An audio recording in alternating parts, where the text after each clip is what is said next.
Как да звучим като секта? Само че не тази, а така. Трябва ни old school beat.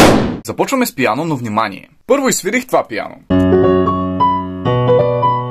После го обърнах наобратно, нарязах го на парчета, подредих парченцата в ред, който ми харесва и направих пианото да звучи като касетата с кръщенето ви. Барабани, моля!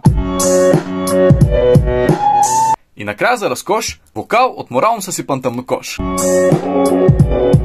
Сега за текста. Сектата винаги е ядосан, винаги е недоволен от нещо. Супер ще ми е лесно да го имитирам, понеже баща ми се държи с мен по същия начин. Започнете с нещо, от което сте истински ядосани. Не мразя бабички в тролея да ни сядат по местата. Задължително е и да диснете някоя българска знаменитост. Ако не ви идва отвъд, просто отваряте някакъв случайен сайт за клюки и ето. Те са го направили за вас. Най-злобната се оказа и простовата. Злобната Фергена се оказа простовата. Хубаво е и да покажете, че без вас рапа е нещо супер тъпо и ненужно.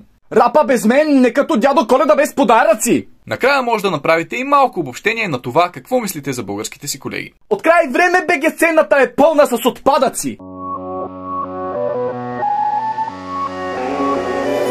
Най-мразя бабички в тролея да ни сядат по местата. Най-злобната Фергена се оказа простовата. Рапа без мен не като дядо Коледа без подаръци. Край време БГ сцената е пълна с отпадъци.